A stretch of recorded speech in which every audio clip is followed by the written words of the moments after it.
ಆಯ್ತಲ್ಲ ಅಪ್ಪಾಜಿ, ಮದುವೆ ಕಾರ್ಯವೂ ಮುಗಿದೋಯ್ತು. ಈಗ ನಿನ್ನ ತಮ್ಮನಾದ ರಘುವಿನ ಮದುವೆ ವಿಚಾರದಲ್ಲಿ ಸ್ವಲ್ಪ ಮಾತನಾಡಬೇಕಾಗಿದೆ. ಹೌದಪ್ಪಾಜಿ, ಈಗ ಸಮಯವಾಗಿದೆ. ಅದು ಆಫೀಸ್ ಮುಗಿಸಿ ರಘು ಮನೆಗೆ ಬಂದ.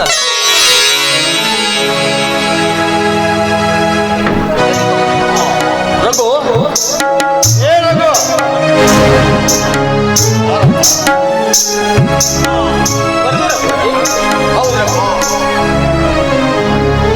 ನಾಳೆ ಕನ್ನಿ ನೋಡಲು ನನ್ನ ಸ್ನೇಹಿತರೊಬ್ಬರು ಬರ ಹೇಳಿದ್ದಾರೆ. ನೋಡು, ಅಚ್ಚುಕಟ್ಟಾದ ಮನೆತನ.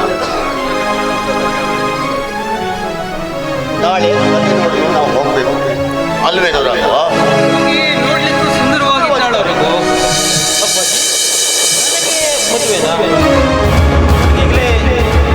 ಮದುವೆ ಬೇಡಪ್ಪ. ರಘು, ಬೇಡವೆಂದು ಹೇಳುತ್ತೇವೆ. ನಿನ್ನ ವಯಸ್ಸು ಬೇಡವೆಂದು ಹೇಳುತ್ತಿಲ್ಲ ರಘು, ಬೇಡವೆಂದು ಹೇಳುತ್ತಿಲ್ಲ. ನಾಳೆ ಕನ್ನೆ ನೋಡು ಹೋಗ್ಬೇಕು. ನಿನ್ನ ವಿದ್ಯಾಭ್ಯಾಸ ಮುಗಿದು ನೌಕರಿ ಸಿಕ್ಕಿದೆ ರಘು. ನೋಡು, ಈಗ ಮದುವೆ ಬೇಡ ಎಂದು ಹೇಳಿದ್ರೆ ನಿನಗೆ ಸೋಲಿನ ಆಸರೆ ಬಂದ ಮೇಲೆ ಮದುವೆ ಆಗ್ತೀಯಾ? ಅಪ್ಪಾಜಿ, ಮದುವೆ ಅನ್ನೋದು ನನ್ನ ಸ್ವಂತ ವಿಷಯ. ಅದನ್ನು ಯಾರು ಹೇಳಬೇಕಾಗಿಲ್ಲ, ಕೇಳಬೇಕಾಗಿಲ್ಲ. ನಾನು ಮದುವೆ ಆದ್ರೂ ಆಗ್ತೇನೆ, ಇಲ್ಲ ಯಾರನ್ನಾದ್ರೂ ಕಟ್ಟಿಕೊಂಡಾದ್ರೂ ಬರ್ತೇನೆ. ಯಾರ ಎದುರು ನಿಂತು ಏನು ಮಾತನಾಡುತ್ತಿರುವೆ ಎನ್ನುವ ಪರಿಜ್ಞಾನವಿದೆಯೇನು? ಮತ್ತೆ ಹುಟ್ಟುವಾಗಲೇ ಆ ತಂದೆ ತಾಯಿರನ್ನ ಕೇಳಬೇಕಾಗಿತ್ತು. ಹುಟ್ಟುವುದು ಬಿಡುವುದು ನನ್ನ ಇಚ್ಛೆ. ಮತ್ತೆ ನೀವಿರೋರು ಯಾಕೆ ಬಂದಿರೋ ಕೇಳಬೇಕಾಗಿತ್ತು. ಅದನ್ನ ಬಿಟ್ಟು ಈಗ ಮದುವೆ ತನ್ನ ಸ್ವಂತ ವಿಷಯವೆಂದು ಹೇಳುವೇನು? ಹೌದು ರವಣ್ಣ, ಮದುವೆ ಅನ್ನೋದು ಒಂದು ಗಂಡು ಹೆಣ್ಣುಗಳಿಗೆ ಸಂಬಂಧಪಟ್ಟ ವಿಷಯ. ಅವರಿಬ್ಬರು ಪರಸ್ಪರ ಒಪ್ಪಿದರೆ ತಾನೇ ಮದುವೆ ಅಂತ. ನೀವು ನೋಡಿದ ಹುಡುಗಿ ಕುರುಡಿನೋ ಗುಂಟಿನೋ ಆಗಿರ್ಬೋದು, ಸಂಸಾರ ಮಾಡೋಕ್ಕಾಗತ್ತೆ. ನಾನು ಈಗ ವಯಸ್ಸಿಗೆ ಬಂದ ಯುವಕ. ನನಗೂ ನನ್ನದಾದ ಸ್ವಾತಂತ್ರ್ಯ ಇದೆ. ನೀನು ಒಬ್ಬ ಕುಂಟನೋ ಕುರುಡನೋ ಆಗಿದ್ರೆ ಅಪ್ಪಾಜಿಯವರ ಬಳಿ ಹೇಳ್ತಿರ್ಲಿಲ್ವೇನೋ? ಅಪ್ಪಾಜಿ, ನನಗೂ ಒಂದು ಕನ್ನಿ ನೋಡಿ ಅಂತ ಹೇಳ್ತಾ ಇರ್ಲಿಲ್ವೇನೋ ನೀನು? ಹೇಳಿ ಅಪ್ಪಾಜಿ, ಹೇಳಿ ಇವನಿಗೆ.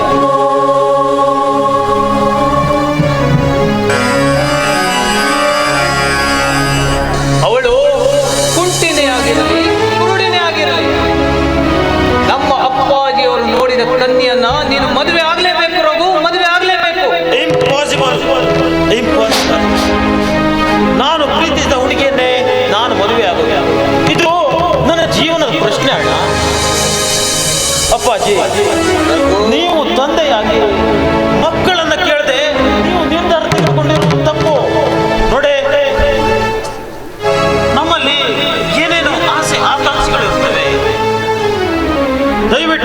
ದಯವಿಟ್ಟು ನನ್ನ ನಿರ್ಧಾರವನ್ನ ಬದಲಿಸಲು ಪ್ರಯತ್ನಿಸಬೇಡಿ. ನೋಡಿ ಅಪ್ಪಾಜಿ ಹೇಗೆ ಮಾತನಾಡ್ತಾರೆ. ರಘು, ನಿನ್ನ ನಿರ್ಧಾರವನ್ನು ಬದಲಿಸಲಿಕ್ಕೆ ಮತ್ಯಾರಿಂದ ಸಾಧ್ಯವಾಯಿತು? ಎತ್ತಪ್ಪನ ಎದುರಿನಲ್ಲಿ ನಿಂತು ನಿರ್ಧಾರದ ವಿಷಯವಾಗಿ ಮಾತನಾಡ್ತಿದ್ಯಲ್ಲ ರಘು. ನೋಡು, ಈ ಹಿಂದೆ ಅಪ್ಪಾಜಿ, ನಾನು ಕಾಲೇಜ್ನಲ್ಲಿ ಓದ್ತಿರ್ಬೇಕಾದ್ರೆ ಒಂದು ಹುಡುಗಿಯನ್ನ ಮನಸ್ಸಾರೆ ಅವಳನ್ನು ಮದುವೆ ಆಗ್ಬೇಕಂತಲೂ ನಿರ್ಧಾರ ಮಾಡಿದ್ದೇನೆ. ಅಷ್ಟೇ ಅಲ್ಲದೆ ನಿನ್ನ ಬಿಟ್ಟು ಬೇರೆ ಹುಡುಗಿಗೆ ತಾಳಿ ಕೊಟ್ಟಿದ್ದಿಲ್ಲ ಅಂತ ಭಾಷೆ ಸಹ ಕೊಟ್ಟಿದ್ದೇನೆ. ನಾನು ತಾಳಿ ಕಟ್ಟಿದರೆ ಅವಳ ಕೊರಳಿಗೆ ಮಾತ್ರ. ಅವಳೇ ನನ್ನ ಜೀವ, ಅವಳೇ ನನ್ನ ಸರ್ವಸ್ವ. ಶಾಬಾಸ್.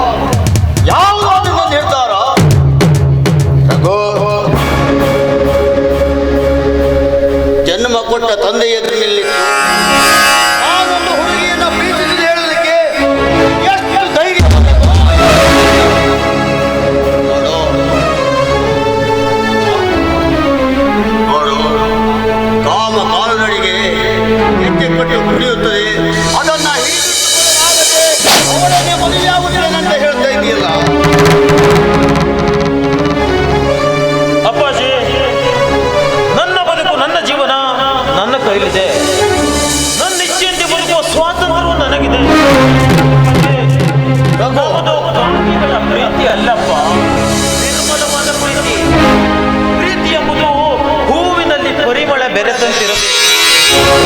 ಅದನ್ನು ತಪ್ಪಿಸಲು ಯಾರಿಂದಲೂ ಸಾಧ್ಯವಿಲ್ಲ.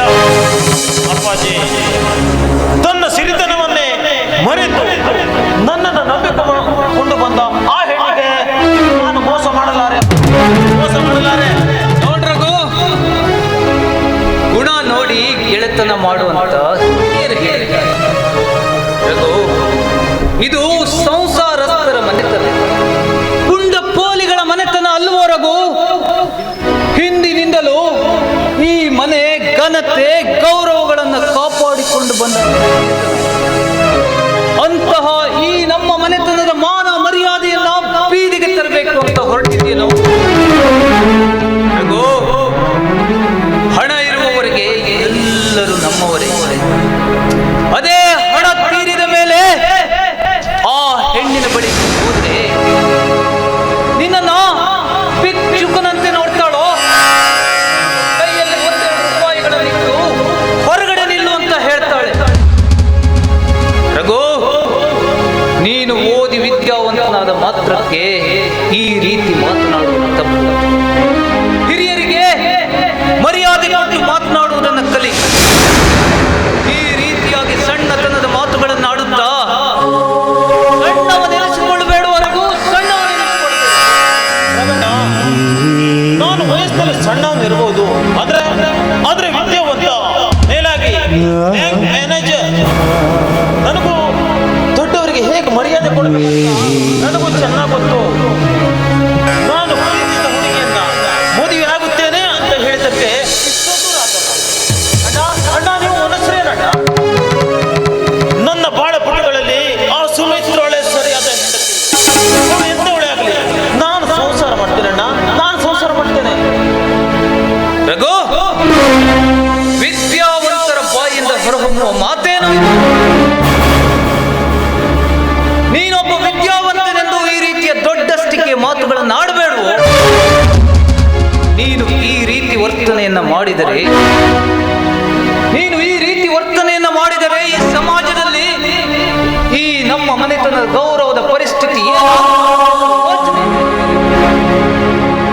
ರಘು, ಮೊದಲು ನಿನ್ನ ನಿರ್ಧಾರವನ್ನು ಬದಲಾಯಿಸ. ನೀನು ಈ ರೀತಿ ವರ್ತಿಸಿದರೆ ಈ ನಮ್ಮ ತಂದೆಯವರು ಈ ಸಮಾಜದಲ್ಲಿ 4 ಜನರ ಮುಂದೆ ಮುಖವೆತ್ತಿಕೊಂಡು ಓಡಾಡ್ಲಿಕ್ಕೆ ಆಗ್ತದೆ. ನೋಡ್ರಗು, ಈ ನಮ್ಮ ಮನೆತನದ ಗೌರವ ಮರ್ಯಾದೆಯನ್ನು ಕಾಪಾಡುವ ಜವಾಬ್ದಾರಿ ಈಗ ನಿನ್ನ ಕೈಯಲ್ಲಿದೆ. ವಿಚಾರ ಮಾಡು. ರಗಣ, ನನಗೆ ಯಾರು ಉಪದೇಶಬೇಕಾಗಿಲ್ಲ, ಯಾರ ಹೆದರಿಕೆಯೂ ನನಗಿಲ್ಲ. ನೋಡು, ನಾನು ಪ್ರೀತಿಸಿದ ಹುಡುಗಿಯನ್ನೇ ನಾನು ಮದುವೆ ಆಗುವುದು. ನನ್ನ ಜೀವನದ ಪ್ರಶ್ನೆ. ನಾನು ಮದುವೆ ಆಗ್ತೇನೆ ಅಂತ ಹೇಳಿದ್ದಕ್ಕೆ ನಿಮಗೆಲ್ಲ ಹೊಟ್ಟೆ ಉರಿ ಅಂತ ಕಾಣುತ್ತೆ. ಅವಳು ಎಂತವಳೆ ಆಗಲಿ, ನಾನು ಸಂಸಾರ ಮಾಡ್ತೇನೆ. ಯೋಚನೆ ಮಾಡು. ದಯವಿಟ್ಟು ನನ್ನ ನಿರ್ಧಾರವನ್ನ ಬದಲಿಸಲು ಪ್ರಯತ್ನಿಸಬೇಡಿ. ಯಾವುದು ನಿನ್ನ ನಿರ್ಧಾರ? ಅಪ್ಪಾಜಿಯವರಿಗೆ ಮಾತನಾಡುವಷ್ಟು ಬೆಳೆದು ಬಿಟ್ಟು ನಿನಗೆ. ರಘು, ಇನ್ನು ಕಾಲ ಮಿಂಚಿಲ್ಲ. ಚೆನ್ನಾಗಿ ವಿಚಾರ ಮಾಡು. ಯಾವುದೇ ಕಾರಣಕ್ಕೂ ತಂದೆಯವರ ಮನಸ್ಸನ್ನ ನೋಯಿಸಬೇಡುವ ರಘು, ನೋಯಿಸಬೇಡ. ತಂದೆಯವರ ಮುಖಕ್ಕೆ ಮುಸಿ ಹಚ್ಚುವಂತ ಕೆಲಸ ನಾನೇನು ಮಾಡಿಲ್ಲ. ನನಗೂ ಮಾನ ಮರ್ಯಾದೆ ಇದೆ, ಮರ್ಯಾದೆ ಬಿಟ್ಟು ನಿಂತಿಲ್ಲ. ಆದ್ರೆ ನೀವು ನೋಡಿದ ಹುಡುಗಿಯನ್ನ ಮಾತ್ರ ನಾನು ಮದುವೆ ಆಗಲಾರೆ. ನಾನು ಮದುವೆ ಆದರೆ ಆ ಸುಮಿತ್ರಳನ್ನೇ ಮಾತ್ರ. ದಯವಿಟ್ಟು ಈ ವಿಷಯದಲ್ಲಿ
ನಾಗಣ್ಣ, ನಾನು ಯಾವುದೇ ನಿರ್ಧಾರಕ್ಕೂ ಯೋಚಿಸುವಂತಿಲ್ಲ ಅಣ್ಣ.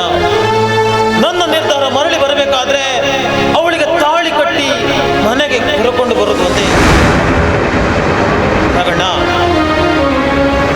ಪ್ರೀತಿ ಎಂಬುದು ಹೂವಿನಲ್ಲಿ ಪರಿಮಳ ಬೆರೆತಂತಿರಬೇಕು. ಅವಳ ನಡೆ ನುಡಿ ಕಂಡು ನನ್ನ ಮನ ಸೋತು ಹೋಗಿದೆ ಅಣ್ಣ. ನಾನು ಬಾಳಿದರೆ ಅವಳೊಟ್ಟಿಗೆ ಮಾತ್ರ. ಹುಟ್ಟಿಸುವುದು ತಂದೆ ತಾಯಿಗಳ ಕರ್ತವ್ಯ, ಆದ್ರೆ ನಮ್ಮ ಇಚ್ಛೆಯಂತೆ ಬದುಕುವುದು ನಮ್ಮ ಕರ್ತವ್ಯ. ನನ್ನ ಬಾಳಿಗೆ ಒಲಿದು ಬರುವ ನಾರಿಯನ್ನು ಹೊರನುಗ್ಗಿ ಮಾರಿಯನ್ನು ಕರ್ಕೊಂಡು ಬಂದು ಸಂಸಾರ ನನ್ನಿಂದ ಆಗೋದಿಲ್ಲ ಅಣ್ಣ, ನನ್ನಿಂದ ಆಗೋದಿಲ್ಲ.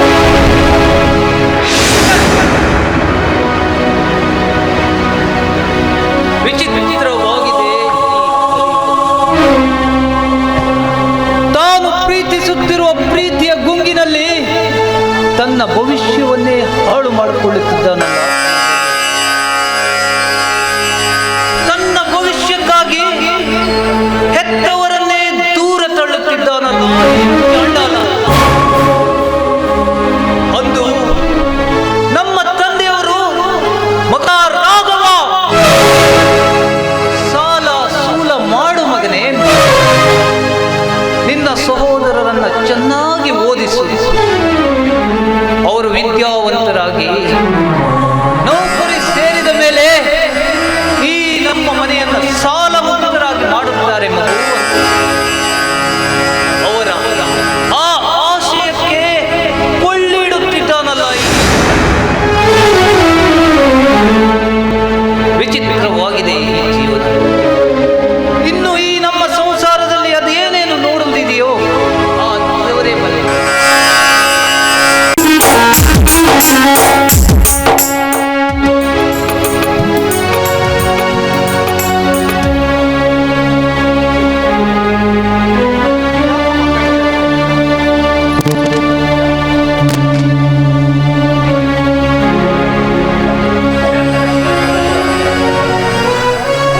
ತವರು ಮನೆಯನ್ನು ಬಿಟ್ಟು ಗಂಡನ ಮನೆಗೆ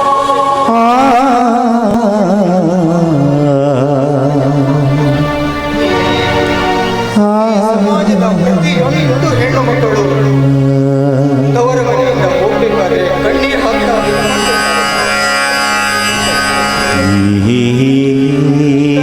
ತಾಯಿಯನ್ನು ಬಿಟ್ಟು ಸಹೋದರ ಸಹೋದರಿಯನ್ನು ಬಿಟ್ಟು ಈ ಮನೆಯಿಂದ ಹೇಗೆ ಹೋಗೋದೆ ಅಂತ ಕಣ್ಣೀರು ಹಾಕ್ತಾ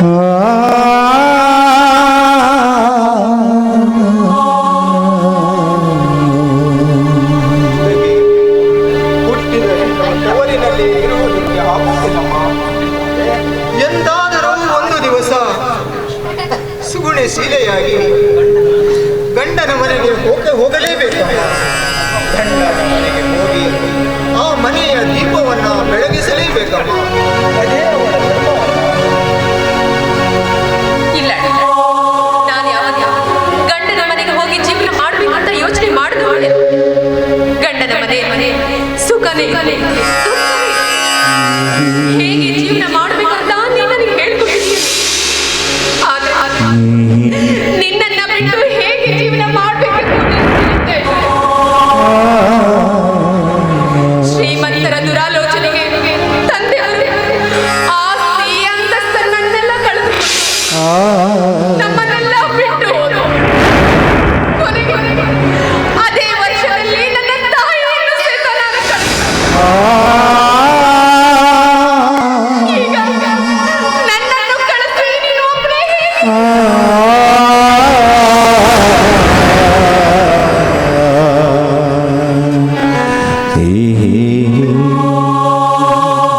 ಹುಟ್ಟಿಸಿದ ದೇವರು ಹುಲ್ಲು ಮೇಸಲಾರನೆ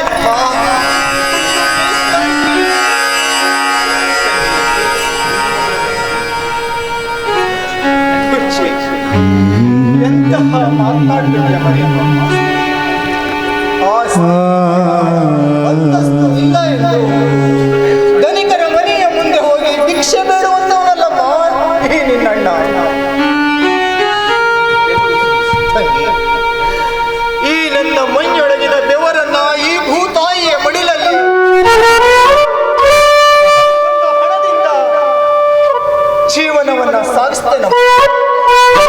ಸಾಗಿಸುತ್ತೇನೆ. ಈ ನಿನ್ನ ಅಣ್ಣನ ಹತ್ತಿರ ಏನು ಇಲ್ಲಮ್ಮ. ಹೋಗ್ಬೇಕಾದ್ರೆ ನಿನಗೇನಾದರೂ ಕೊಟ್ಟು ಕಳಿಸೋಣ ಅಂದ್ರೆ ಕೈಯಲ್ಲಿ ಏನು ನೀನೇನು ಕೊಡುವುದು ಬೇಡ. ಆದ್ರೆ ಈ ಸಮಾಜದಲ್ಲಿ ನೀನು ಎಷ್ಟೇ ನ್ಯಾಯವಾಗಿ ಬದುಕಿದ್ರು ಸಹಿತ ಈ ಸಮಾಜ ಬಡವರಿಗೆ ಒಳ್ಳೆತನದಿಂದ ಬದುಕಲು ಬಿಡೋದಿಲ್ಲ. ನನ್ನ ಸಲುವಾಗಿ ಎಲ್ಲವನ್ನೂ ಕಳೆದುಕೊಂಡಿದ್ದೀನಿ. ನೀನೊಬ್ಬನೇ ಹೇಗೆ ಜೀವನ ಮಾಡಬಾರ?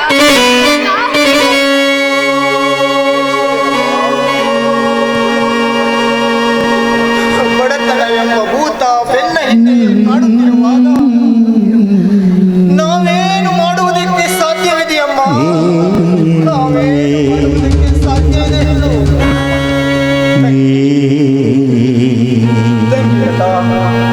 ಪಂಚ ಪಾಂಡವರಿಗೂ ಸಹ ವನವಾಸ ತಪ್ಪಿದಲ್ಲಮ್ಮ. ವನವಾಸ ತಪ್ಪಿದಾಗ ನಾವು ನರ ಮನುಷ್ಯರು, ನರ ಮಾನವರು.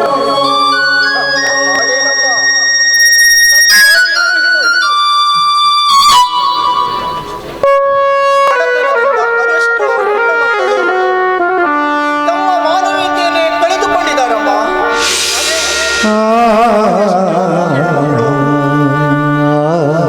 ಸಂತೋಷದಿಂದ ಅವರವರ ಮನೆಯನ್ನು ಸರಿಯಾಗಿ ನಡೆಸಿಕೊಂಡು ಹೋಗ್ತಾ ಇದ್ದಾರಮ್ಮ.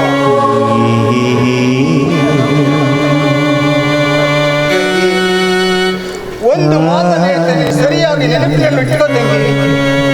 ಒಮ್ಮೆ ಕಳೆದುಕೊಂಡ ಮುತ್ತು ಮತ್ತೆ ಮರಳಿ ಪಡೆಯುವುದಕ್ಕೆ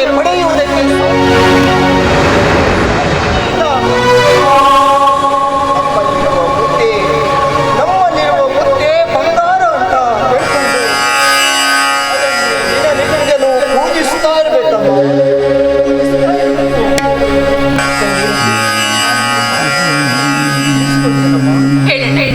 ಅದ್ಯಾವ ನಿನ್ನ ಮಾತಿಗೆ ನಾನು ಎಂದಿಗೂ ಹೆದರಾಡೋದು. ಸಹೋದರಿ ಲತಾ, ನಿನ್ನ ಹತ್ತಿರ ಒಂದು ಮುತ್ತು ಇದೆಯಮ್ಮ. ಆ ಮುತ್ತು ಬೆಲೆ ಬಾಳುವಂತಹ ಮುತ್ತಮ್ಮ. ನಿನ್ನ ಪಕ್ಕದ ಮನೆಯವಳ ಹತ್ತಿರ ಅವಳ ಹತ್ತಿರವೂ ಒಂದು ಮುತ್ತು ಇದೆ. ಅವಳು ಬಹಳ ಶ್ರೀಮಂತಳು, ಬಹಳಷ್ಟು ದೊಡ್ಡ ಶ್ರೀಮಂತಳು. ಅವಳು ಶ್ರೀಮಂತಳು ಅಂತ ಅವಳ ವೃತ್ತಿಗೆ ನಾವು ಆಸೆ ಪಡಬಾರ್ದಮ್ಮ. ಆಸೆ ಯಾವತ್ತೂ ಪಡಬಾರ್ದು. ನಮ್ಮ ಮನೆಯಲ್ಲಿರುವ ಅನ್ನ ಮುದ್ದೆ ಬಂಗಾರ ಅಂತ ಆ ಮುದ್ದಿಗೆ ಪೂಜೆ ಮಾಡಬೇಕಮ್ಮ. ಅದುವೇ ಹೆಣ್ಣಿನ ಧರ್ಮ, ಹೆಣ್ಣಿನ ಧರ್ಮ. ಬೆಳ್ಳಗಿರುವುದೆಲ್ಲ ಹಾಲಲ್ಲಮ್ಮ, ಹಾಲಹಲನೇ ಆಗಿರ್ಬೋದು. ಯಾವ ಹುತ್ತದಲ್ಲಿ ಯಾವ ಹಾವು ಅಡಗಿಕೊಂಡಿದೆ ಅಂತ ಯಾರಿಗೂ ಗೊತ್ತಿಲ್ಲಮ್ಮ.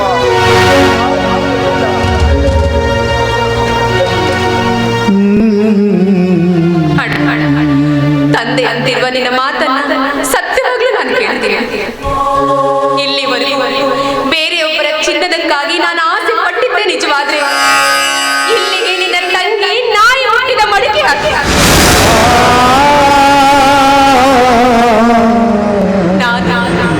ಈ ತವರಿನಲ್ಲಿ ಬೆಳೆದ ತಾವರೆ,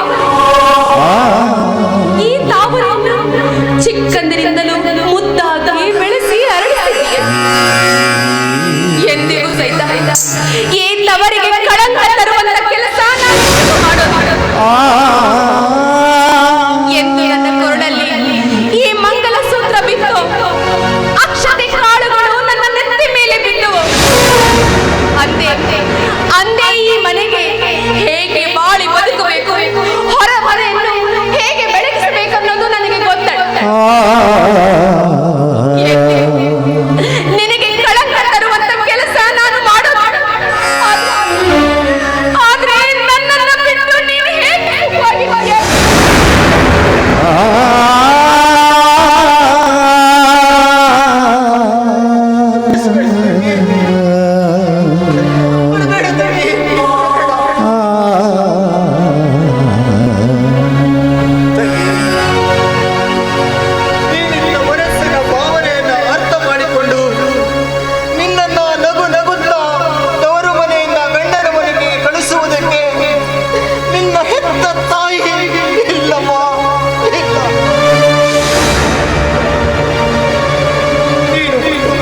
ಮನೆಗೆ ಬರೀ ಹೆಣ್ಣಾಗಿ ಉಳಿದರೆ ಸಾಲದಮ್ಮ.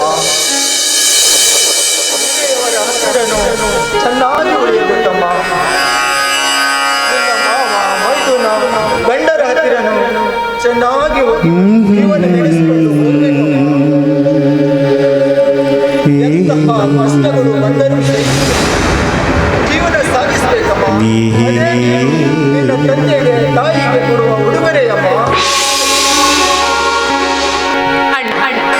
ಈ ಲತಾ ನಿನ್ನ ತಂಗಿ ಗಂಡನ ಮನೆಯಲ್ಲಿ ಗಂಜಿ ಇದ್ದರೂ ಸಹಿತ ಅದು ಎಷ್ಟೇ ಕಷ್ಟ ಬಂದರೂ ಸಹಿತ ಅದನ್ನ ಸಹಿಸಿಕೊಂಡು ಬಾಳು ಸಾಕು. ಉಪವಾಸವಿದ್ದರೂ ಸಹಿತ ಯಾರು ಸಹಿತ ನನ್ನ ತಂಡವನ್ನ ಹಂಚಿಕೊಳ್ಳು.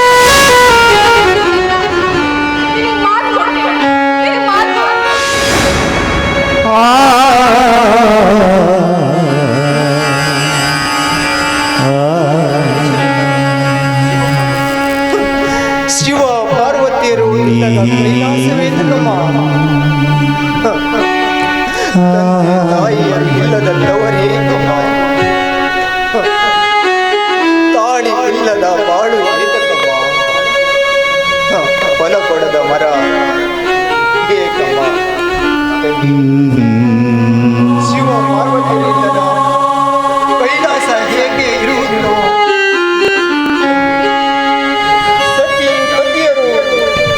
ಸುಖವಾಗಿದ್ದ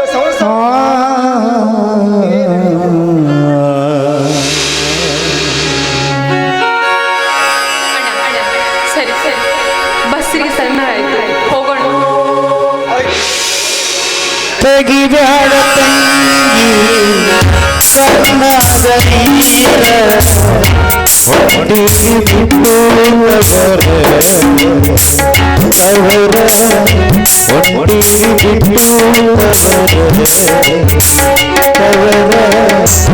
ತೆಗಿಬ್ಯಾಡ ತಂಗಿ ಕಣ್ಣಾದ ನೀರ ಹೊಟ್ಟಿ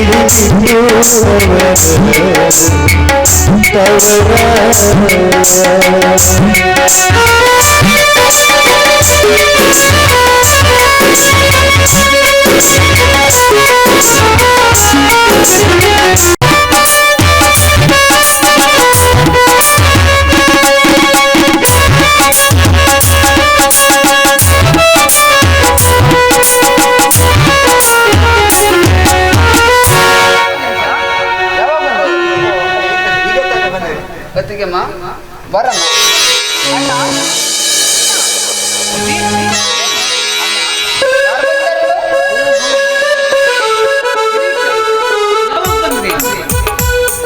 ಈಗ ತಾನೇ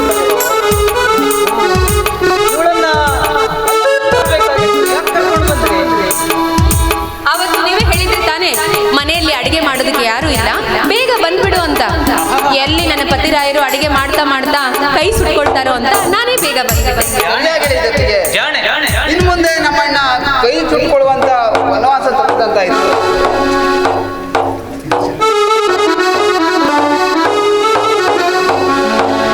ಗಿರೀಶ, ಭಾವ ಅರಳುವ ಮುನ್ನ ಒಳ್ಳೆಯ ಆಸರೆ ಅರಳಿದ ಮೇಲೆ ಆ ದೇವರ ಪಾದ ಸೇರುತ್ತದೆ ಭಾವ.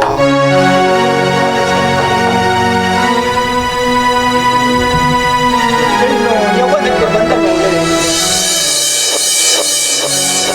ತಂದೆ ತಾಯಿಯರ ಹಾದಿನಲ್ಲಿ ಯೌವನ ತುಂಬಿ ಅವಳ ತಲೆಯ ಮೇಲೆ 4 ಅಕ್ಷತ ಕಾಡು ಬಿದ್ದ ತಕ್ಷಣ ಅವಳು ಬಯಸುವುದು ಗಂಡನ ಆಸರೆ ಭಾವ.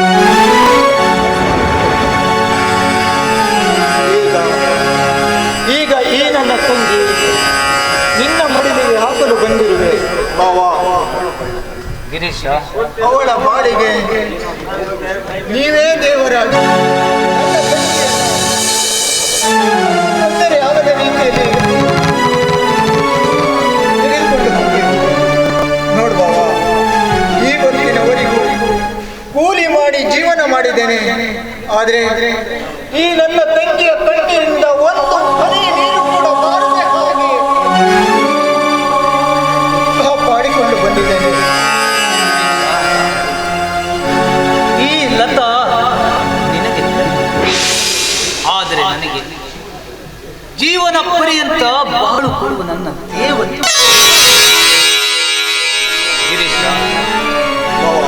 ಅದೆಂತಹ ಕಷ್ಟದ ದುರ್ಗತಿ. ನಾವೀರರು ಅದನ್ನು ಒಗ್ಗಟ್ಟಾಗಿ ಧೈರ್ಯ ಛಲ ಗಿರೀಶ, ಬಟ್ಟೆ ಬದಲಾಯಿಸಿದಂತೆ ಮನಸ್ಸನ್ನ ಬದಲಾಯಿಸುವ ಒಕ್ಕಲಿಗ ಈ ರಾಘವನು. ಆಡಿದ ಮಾತು ಕೊಟ್ಟ ವಚನದಂತೆ ನಡೆದುಕೊಳ್ಳುವುದೇ ನನ್ನ ಧರ್ಮವೆಂದು ಭಾವಿಸುವವನು ರಾಘವ.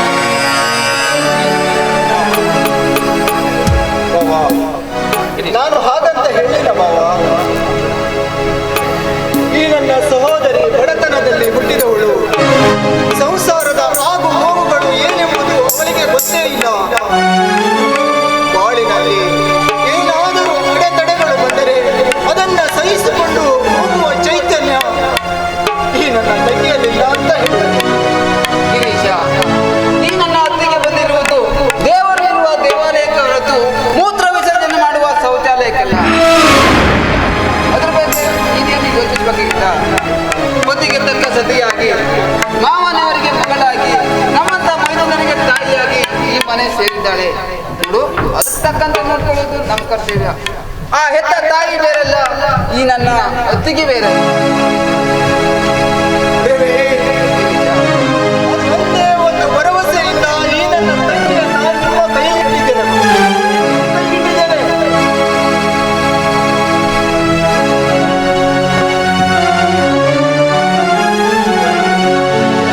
ಅವಳಿಗೆ ಏನೂ ಗೊತ್ತಿಲ್ಲ.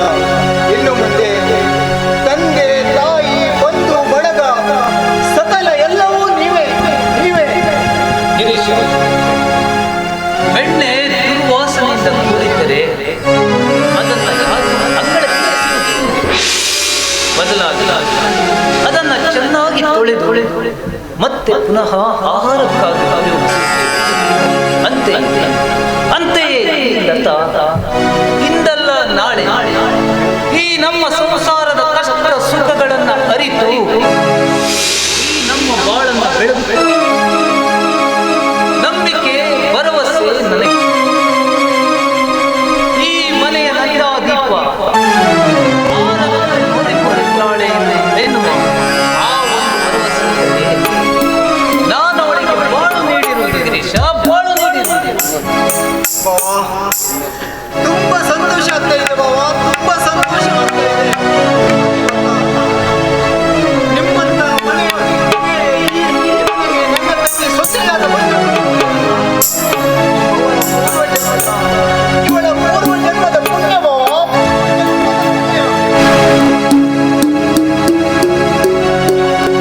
ಹೇಳು. ನೀನು ಬೇಡಿದ್ದನ್ನ ಕೊಡುವ ಶಕ್ತಿ ನನ್ನಲ್ಲಿ ಏನೂ ಇಲ್ಲ ಬಾವ. ಇದು ನನ್ನ ಕೈಯಲ್ಲಿ ಇಲ್ಲ. ಆದ್ರೆ ತವರಿನಿಂದ ಏನಾದರೂ ಹೊಸ ಬಟ್ಟೆಯನ್ನು ಕೊಟ್ಟು ಕಳಿಸಬೇಕೆನ್ನುವುದು ಹಿರಿಯರು ಹೇಳಿದ ಮಾತನ್ನ ಕೇಳಿದ್ದೇನೆ ನಾನು. ಅಣ್ಣ, ತವರು ಮನೆಯಿಂದ ಈ ನಿನ್ನ ಉಡುಗೊರೆ ಏನೂ ಬೇಡ. ಒಂದು ಮಾತು ಹೇಳ್ತೀನಿ, ತವರು ಮನೆಗೆ ನಾನು ಬಂದಾಗ ಮುತ್ತಿನ ಮಾತುಗಳನ್ನಾಡಿ ಆ ಮನೆಯಿಂದ ನನಗೆ ಕಳಿಸ್ತೀಯಲ್ಲ, ಅಷ್ಟೇ ಸಾಕಣ್ಣ. ಶಾಬಾಷ್ ಶಾಬಾಷ್, ಚೆನ್ನಾಗಿ ಹೇಳಿ. ನೋಡಿದೀಯ ನೀನು ಉಡುಗೊರೆ ಕೊಡುವುದಕ್ಕಾಗಿ ವಿಚಾರ ಮಾಡುತ್ತಿದ್ದೀಯ. ನಿನ್ನ ತಂಗಿ ನಿನ್ನ ಹಿತ ನುಡಿಗಳೇ ಉಡುಗೊರೆ ಎಂದು ತಿಳಿದಿರೋಳಪ್ಪ, ಉಡುಗೊರೆ ಎಂದು ತಿಳಿದಿರು. ಚಿಂತೆ ಮಾಡಬೇಡ ಗಿರೀಶ. ತಂಗಿ, ತಾಯಿ ಇಲ್ಲದ ತವರು ನೋಡು. ಅಮ್ಮ ಇದ್ದಿದ್ರೆ ನಿನ್ನನ್ನ ಅದೆಷ್ಟು ಶೃಂಗಾರ ಮಾಡಿ ಕಳಿಸ್ತಿದ್ದೋ ಏನಮ್ಮ. ಆದ್ರೆ ನಿನಗೆ ಉಡುಗೊರೆಯನ್ನು ಕೊಡುವುದಕ್ಕೆ ಈ ನನ್ನ ಕೈಯಲ್ಲಿ ಏನೂ ಇಲ್ಲಮ್ಮ.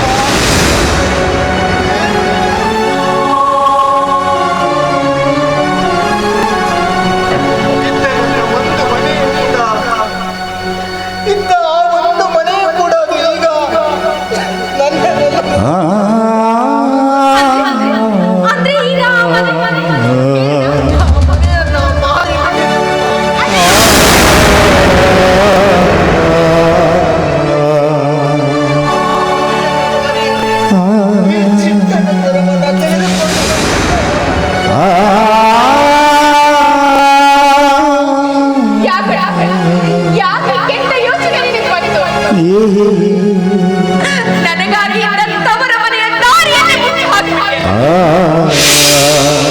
ತವರು ಮನೆಯನ್ನ ನಾನು ಎಲ್ಲಿ ಅಂತ ಹುಡುಕಿ?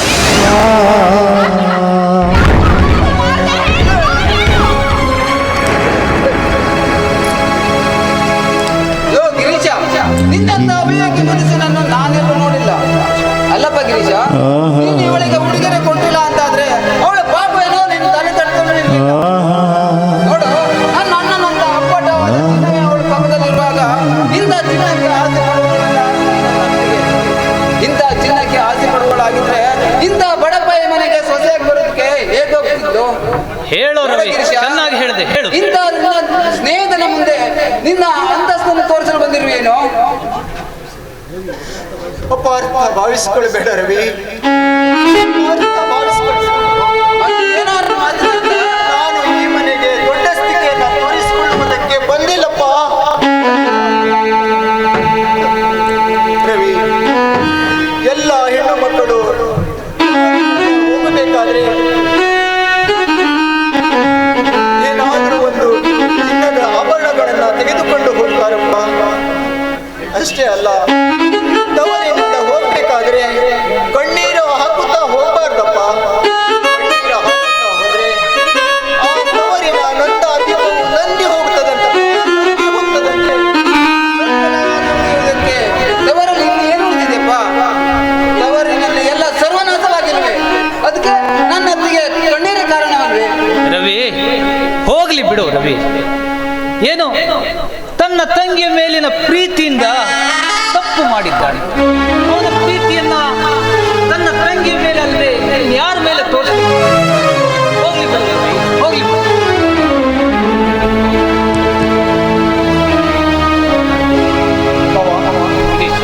ನಾನಿನ್ನು ಬರ್ತೇನೆ ಬಾವ. ಗಿರೀಶ, ನಾನಿನ್ನು ಬರ್ತೇನಮ್ಮ. ಗಿರೀಶ, ನೀನೆಲ್ಲಿಗೂ ಹೋಗುವ ಹಾಗಿಲ್ಲ. ಇದ್ದ ಒಂದು ಮನೆಯನ್ನು ಕಳೆದುಕೊಂಡು ಏನು ಬೀದಿಯಲ್ಲಿ ವಾಸ ಮಾಡಿ ನಿನಗಾಗಿ ನಾವಿಲ್ವೇನು? ಈ ಮನೆಯಲ್ಲಿ ನಾವು ತಿನ್ನುವ ಅನ್ನದಲ್ಲೇ ಒಂದು ತುತ್ತು ಅನ್ನವನ್ನು ನಿನಗೆ ಕೊಡಲಾರಬೇಕು.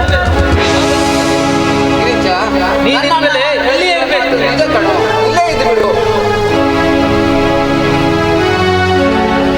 ಇಲ್ಲ ಇಲ್ಲ ಇಲ್ಲ ಬಾವ, ನಾನು ಇರುವುದಕ್ಕೆ ಆಗುವುದಿಲ್ಲ. ಯಾಕಂದ್ರೆ ನನಗೆ ನನ್ನದೇ ಆದಂತಹ ಕೆಲವು ಕೆಲಸಗಳಿವೆ. ಇದನ್ನು ನಾನು ಮಾಡಿ ಮುಗಿಸುವುದಿದೆ. ಯಾಕೆಂದ್ರೆ ನಮ್ಮ ತಂದೆಯವರು ಮಾಡಿದಂತಹ ಸಾಲದಿಂದ ಆ ಶ್ರೀಮಂತರು ನಮ್ಮ ತಂದೆಯ ಆಸ್ತಿಯನ್ನೆಲ್ಲ ಅವರ ಮನೆಯಲ್ಲೇ ಅವರೆಲ್ಲೇ ಇಟ್ಟುಕೊಂಡಿದ್ದಾರೆ. ಅದನ್ನು ನಾನು ನೋಡಪ್ಪಾಜಿ, ನಾನು ಎಷ್ಟು ಹೇಳಿದ್ರು ಕೇಳ್ದೇನೆ ಚಿನ್ನದ ಸರಕ್ಕಾಗಿ ಮನೆಯನ್ನೇ ಮಾರಿ ನಾನೀಗ ಹೋಗ್ತೇನೆ ಅಂತ ಹೇಳ್ತಾ ಇದ್ದೇನೆ. ಅವನು ಎಲ್ಲಿಗೆ ಹೋಗ್ತಾನೆ ಅಪ್ಪಾಜಿ? ಎಲ್ಲಿ ಬೀದಿಯಲ್ಲಿ ವಾಸ ಮಾಡ್ತಾನೆ? ನಾನು ಈ ಮನೆಯಲ್ಲೇ ಇರು ಅಂತ ಹೇಳ್ತಾ ಇದ್ದೇನೆ. ನನ್ನ ಮಾತನ್ನು ಕೇಳ್ತಾನೆ. ನೀವಾದ್ರೂ ಹೇಳಿ ಅಪ್ಪಾಜಿ. ನಿಲ್ಲು ಗಿರೀಶ, ನೀನು ಇಷ್ಟು ಸುಲಭವಾಗಿ ಇಲ್ಲಿಂದ ಹೋಗಲು ಸಾಧ್ಯವಿಲ್ಲ. ಸಾಧ್ಯವಿಲ್ಲ ಗಿರೀಶ. ನೀನು ನಿನ್ನ ಭಾವನ ಜೊತೆಯಲ್ಲಿ ಅವನ ಕಾಯಕಾಗಿರಬೇಕು ಗಿರೀಶ. ಹೊಲದಲ್ಲಿ ನಾನು ಒಬ್ಬನೇ ಕೆಲಸ ಮಾಡಬೇಕಪ್ಪಾಜಿ. ಅವನು ದುಡಿದು ಅವನ ಅನ್ನವನ್ನು ತಿನ್ನಲಿ. ಇಲ್ಲಿ ಯಾರ ಅನ್ನವನ್ನು ಯಾರು ಕೊಡಬೇಕು? ಅವರ ಶ್ರಮವೇ ಅವರಿಗೆ ಅನ್ನವಾಗಿ ಸಿಗುತ್ತದೆ ಅಂದ ಮೇಲೆ ಅವನ ಯಾಕೆ ಹೋಗಬೇಕು? ನೋಡಪ್ಪ ಗಿರೀಶ, ನಮ್ಮ ತಂದೆಯವರು ಹೇಳ್ತಿರುವ ಮಾತಿನಲ್ಲಿ ನೂರಕ್ಕೆ ನೂರು ಸತ್ಯವಿದೆ. ನೋಡು, ನಾವು ತಿನ್ನುವಂತ ಒಂದೊಂದು ಅಗಳುಗಳು ನಮ್ಮದಾಗಿರೋದಿಲ್ಲ. ಎಷ್ಟೋ ಅಗಳುಗಳು ಬೀದಿ ಪಾಲಾಗಿ ನಾಯಿನರಿ ಪಾಲಾಗಿ ಹೋಗ್ತದೆ. ನಿಮಗೆ ಒಂದು ಅನ್ನ ಹಾಕಲಾರ್ದಷ್ಟು ಪಾಪಿ ಅಂದ್ಕೊಂಡಿರ್ತೀಯ. ನೋಡು, ನಿನ್ನ ಮೇಲೆ ಇಷ್ಟು ನಿನ್ಗೆ ಹೇಳ್ತಾ ಇತ್ತು. ನಿನ್ನ ಮೇಲೆ ನಮಗೆ ಭರವಸೆ ಇಲ್ಲ ಅಂತಂದ್ರೆ ನಿನಗೆ ಸ್ವಲ್ಪ ಒತ್ತಾಯ ಮಾಡೋಲ್ಲ. ರವಿ, ಗಿರೀಶ, ರವಿ, ನೀನು ನನ್ನ ಆತ್ಮೀಯ ಕಣೋ. ಅದಕ್ಕಾಗಿ ಹೇಳ್ತಿರೋದು ಕಣೋ. ನೀನಾದ್ರೂ ಹೇಳು ರವಿ, ಗಿರೀಶ, ನಿಮ್ಮ ಮನೆಯಲ್ಲಿ ನಾನು ಇರುವುದಿಲ್ಲ ಅಂತ ಹೇಳೋದಕ್ಕೆ ಈ ನನ್ನ ಮನಸ್ಸು ಒಪ್ತಾ ಇಲ್ಲ ಕಣೋ, ಒಪ್ತಾ ಇಲ್ಲ. ನೀನು ನನ್ನ ಕುಚ್ಚುಕು ಕಣೋ. ಅಪ್ಪಾಜಿ, ಎಂತಹ ಸಂತೋಷದ ವಿಷಯವನ್ನ, ಈ ಸಂತೋಷವನ್ನ ನಾವು ಒಂದು ಹಾಡಿನ ಮೂಲಕ ಜೇನಿನ ಕೂಡಲವೆಲ್ಲ ಬೇರೆಯಾದರೆ ಜೇನಿಲ್ಲ.